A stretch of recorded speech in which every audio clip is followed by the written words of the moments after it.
Imagine just for a second the sheer raw power inside the heart of a jet engine. It's kind of mind-boggling, isn't it? Totally. We're thinking temperatures hotter than actual lava. Yeah. Like over 1700 degrees Celsius. Yeah, and things spinning so fast.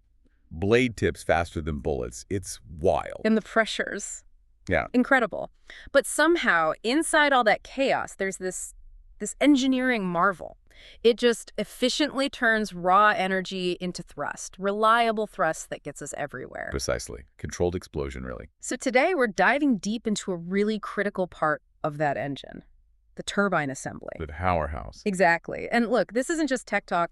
Our mission here is to really equip you, our listeners getting ready for exams, with the solid knowledge you need for your ATPL theory. Making sure you can nail those questions. That's the goal. We're going to unpack the turbine, its basic job, the crazy materials, the clever designs that let it handle these extremes. We'll flag the key ideas, the definitions, the principles that, pop up on exams. So you're not just memorizing, you actually get it. Right. Confident answers. We've dug through the source material, and we're ready to pull out the most important bits for you. Sounds good.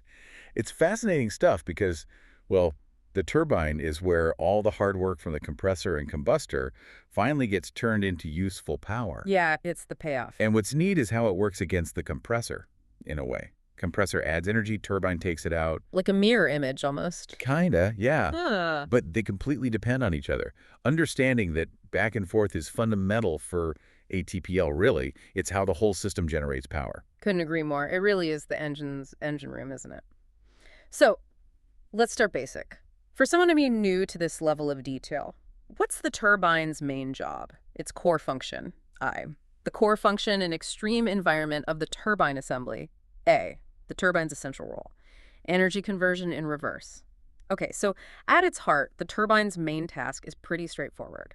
It has to pull energy out of those super hot, high-speed, high-pressure gases shooting out of the combustion chamber. Remember the compressor at the front?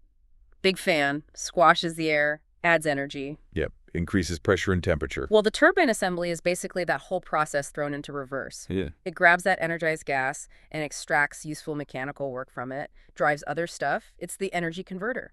That's a perfect way to put it. Yeah. And the energy in those gases, it comes in three main flavors, you could say. Oh, yeah. What are they? You've got immense heat energy. Obviously, that's the high temperature. Then there's potential energy, which we see as high pressure. Okay. Heat and pressure. And finally, kinetic energy. That's the sheer speed, the velocity of the gas flow. Right.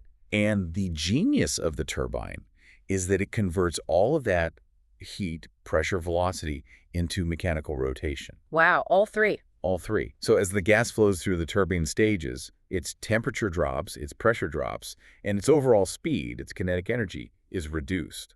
The turbine is basically wringing the energy out of it. Like an energy sponge, soaking it up to spin something? So what happens to the gas after it's been wrung out? Does it just kind of fizzle out? Well, that leads to a really interesting point, and something that often trips people up on exams. Oh, okay, good to know. Even though the turbine is extracting huge amounts of energy, the gas velocity in the combustion chamber is actually lower than the velocity in the exhaust unit after the turbine. Wait, how does that work?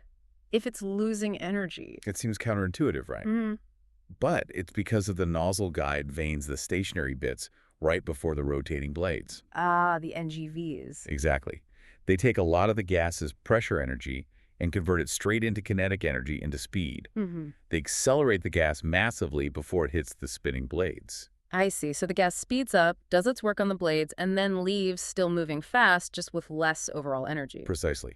It exits at a high velocity, just a lower energy state. It's a subtle but really important detail for understanding the flow. That is a definite aha moment. Highlights those guide vanes. Okay, so the turbine grabs all this mechanical energy. What does it do with it? Where does that spinning power go? All right. Many thanks for listening to this free part of the ATPL Theory podcast. If you want to continue learning and access the full comprehensive guide, go to my Patreon at patreon.com/ATPLtheory or my Hero at herohero.co/ATPL.